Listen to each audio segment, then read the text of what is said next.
nos va a afectar a todos. Claro, estamos viendo la economía cafetera. Yo no veo un repunte así violento en los precios por la razón de que ya terminó. Hay una crisis financiera que está afectando el mundo, está afectando el bolsillo de los consumidores de café, y eso va a ser una cuestión que va a marcar un punto clarísimo en el consumo. Ahora, o sea que la gente va a tomar menos tazas de café, exacto, va a ir menos a Starbucks. ¿A dónde voy yo? ¿A dónde voy yo? Que esto que estamos viendo ahorita es una alarma para que todos comencemos, porque yo quisiera también despertar de este sueño y decir todo fue un sueño, una ilusión, pero no, estamos sufriendo una crisis de las más severas que se han visto desde la última recesión norteamericana en los años de la guerra mundial. Estamos viviendo una situación crítica y probablemente más grave que aquella vez. O sea, aquí tenemos que aprender a manejarnos, a amarrarnos los cinturones y saber manejar esta crisis. En términos de crisis dentro de la economía cafetera, como dijimos, usted creo que estaba vaticinando esta crisis como algo bien parecido a la que tuvimos al principio de la década. ¿Estamos al borde de una crisis como esa para la industria del café? Yo diría que esta crisis afecta por parejo a todo el mundo. Esto no podemos aislar el mercado del café de lo que está pasando en el mercado mundial financiero. El café, acordemos de una cosa, después del petróleo, es el producto más importante del comercio internacional. Por una gran diferencia, pues el petróleo y ahora, aunque ahora el petróleo está cayendo, pero siempre hay una gran diferencia. Pero el café ha sido un producto muy importante en el comercio mundial. Y no solamente en el comercio, en Nicaragua es el primer producto de exportación y el más importante. Para los que no somos cafetaleros, explícanos, Roberto, cómo, en un mapa así, cómo es el ciclo anual. Estábamos hablando hace poquito de que tuvimos un año muy bueno el año pasado, que termina en septiembre. En septiembre y en agosto estamos hablando de precios de $160 y gente que comenzó a fijar sus contratos a futuro desde entonces, pues, gente que tal vez pudo evitar el tsunami de ahorita, el tsunami financiero. ¿Cómo funciona eso? Efectivamente, el calendario cafetalero va de octubre a septiembre. Entonces, estos meses de octubre y noviembre son normalmente exportaciones de inventario de la cosecha anterior. En diciembre ya comienza a recuperarse y a salir los inventarios y el café de la cosecha nueva. El ciclo que terminó en septiembre, vimos que sobrepasamos la marca de los 2 millones de quintales exportados. Exportamos 2.080.000 quintales a un precio de 136, un precio promedio. Entonces, alcanzamos $280 millones. Eso fue cifra récord. Una cifra récord en la comercialización del café de Nicaragua. Si seguimos a como estamos viendo, que puede caer la producción y la exportación en un 20%, eso nos pondría en exportar 1.600.000 quintales a precios de 115, significaría que vamos a exportar $180 millones. Esos son $100 millones menos para la economía de Nicaragua. Y hablando de que esto es una actividad no solo pues para las divisas del país muy importante, sino que también para la economía rural. ¿Qué pasa con el productor mediano, con el productor pequeño que no pudo colocar antes su exportación? Porque la manera como lo vende pues, localmente al exportador. ¿Cuál es el panorama pues, para esta gente?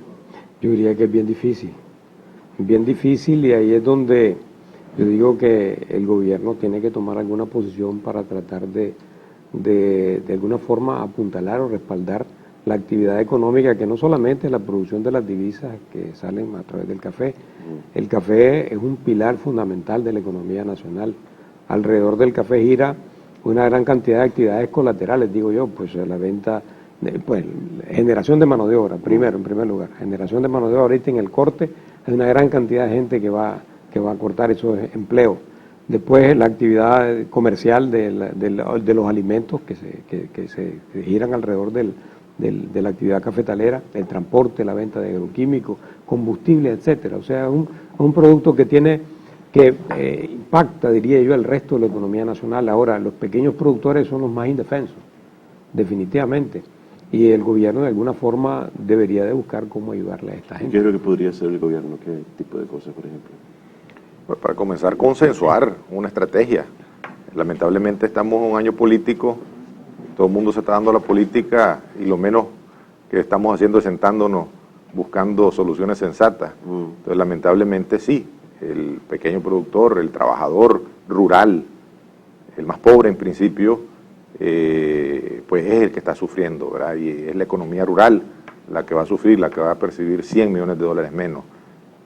Sin embargo, hay una luz en el túnel esperanzadora, de alguna forma, porque así como se cayó el precio del café, pues estamos viendo que se estaba cayendo el precio del combustible, el precio del fertilizante, que había llegado igual a sus niveles más altos.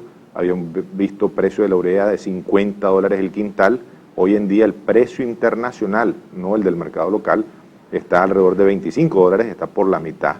Entonces, esperamos que para el próximo año podamos importar inmediato, no, porque se hicieron compras a $50, entonces los inventarios en el país actualmente siguen a precios de $50, casi similar a lo que estamos viendo en la gasolina. Pero, específicamente, ¿qué pudiera hacer el gobierno? O sea, si ustedes pueden recomendarle algo al gobierno que hiciera. Mira, yo iría en la misma línea que dice Roberto. Primero veamos los costos de producción, tratar de ver por qué estos costos se han disparado tanto ahorita. Estamos hablando de gente que tiene costos entre $110 y $120 por quintal de café. O sea que ahorita con estos precios prácticamente están perdiendo.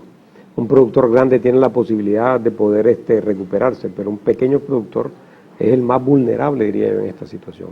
Entonces yo diría revisar costos, en donde se puede ayudar, por ejemplo, a reducir tasas impositivas, pues, porque hay por la vía de impuestos. Yo diría que la actividad productiva no debería ser cargada con impuestos, cuando son los productores, por ejemplo, los que más contribuyen con la actividad, con la economía nacional. El problema de las carreteras, el problema de la educación, el problema de la salud en el campo es bien difícil. Yo diría de que el gobierno podría diseñar una política de estímulo a la producción y de ayudarle a aquellos productores pequeños para que puedan conservarse produciendo el café. Tratar de ayudarles con mejores técnicas para producir el café y tratar de ver cómo se le hace llegar a esos insumos a un costo más bajo. Y tratar de ver, como decía Roberto, hombre, si los precios internacionales del producto, de los insumos están bajando, hombre, tratar de garantizar para que el año que viene esta gente bajarle sus costos de producción y que puedan tener por lo menos alguna utilidad con el precio internacional, que ojalá se ubique, digamos, un poco más alto de lo que tenemos ahorita. Sí. Alguien me decía, Roberto, de por qué el gobierno no seguía estrategias o modelos parecidos a los que ha implementado, digamos, el gremio del arroz con el programa del Papa.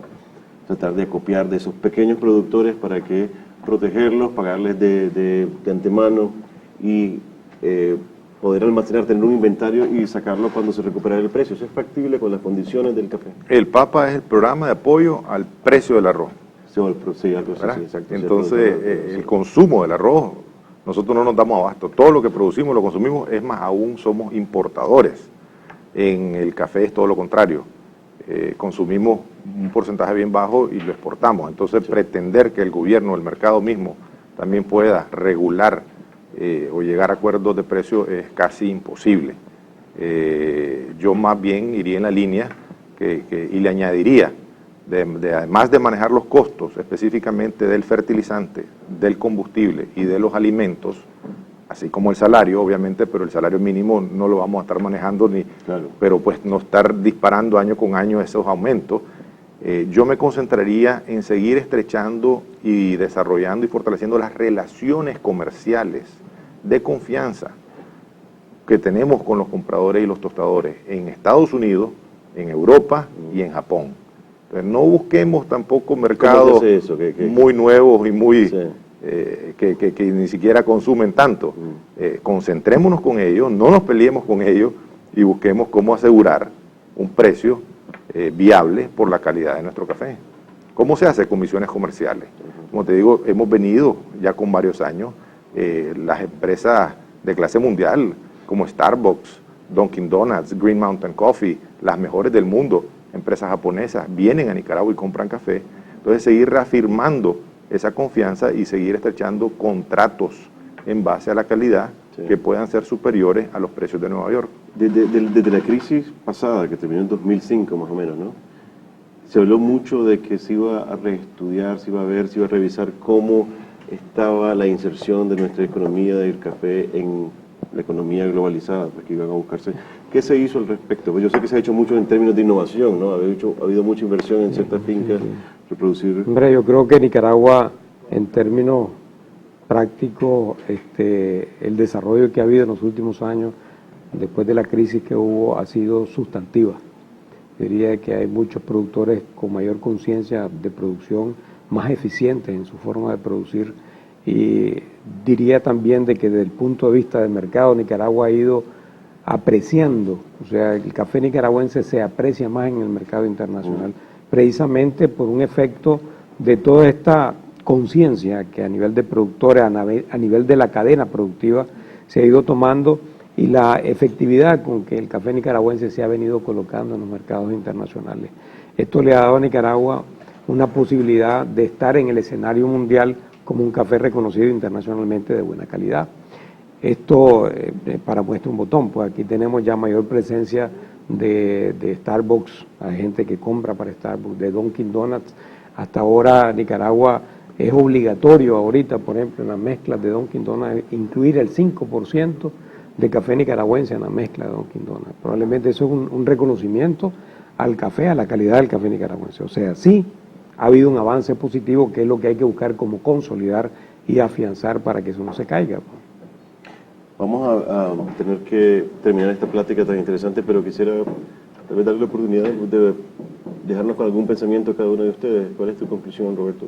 Pues de alguna forma yo había traído unas estadísticas también para concluir, en donde ya mencioné que el precio promedio de este año fue de 135, el año pasado fue 120, hace 2 años fue 110.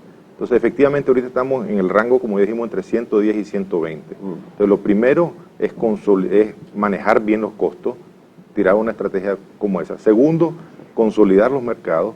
Y tercero, consensuar una política de alianza con el gobierno para seguir atendiendo a los trabajadores en la parte social, en la parte de educación, en la parte de salud y en la parte de vivienda, que al final pues son realmente la población más sentida en este tipo de crisis. ¿Sí, Ángel? Sí, yo diría de que como un pensamiento, tratar de ver que el café es un pilar fundamental de la economía nacional y va a seguirlo siendo un pilar fundamental, y que no es solamente esto el actuar del sector privado, que esta es una cuestión de coordinación del sector privado con el sector público, que hay que buscar cómo consolidar, como decía Roberto, lo que hemos ganado ya, lo que tenemos ganado, mantengámoslo y crezcamos en él. Ahora, la crisis que estamos viviendo nos va a servir mucho. Las crisis han servido todo el tiempo para ayudar a ser más eficientes, a buscar mayor eficiencia. Yo creo que es lo que tenemos que buscar ahorita. El gobierno con el sector privado, con los productores, tratar de buscar la forma de consolidar lo que tenemos y tratar de ver hacia adelante, porque esto no es una actividad que se va a terminar, esto va a seguir, pero tenemos que guardar el capital que tenemos ahorita, tenemos que guardarlo para el futuro. Bueno, muchísimas gracias. Gracias por haber venido, por habernos compartido los pensamientos en este momento que son tan impredecibles, ¿no? Pero, gracias, Ricardo, y muchas felicidades por tu programa, que está siendo muy exitoso. Muy amable. Muchas gracias, Ricardo. Gracias. Bueno, ya regresamos después de esta breve pausa comercial.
Bueno, eso ha sido todo por hoy. Muchísimas gracias por acompañarnos. Los invitamos, los esperamos para el próximo lunes a esta misma hora. Cualquier sugerencia o comentario la pueden mandar a la dirección electrónica que aparece en pantalla.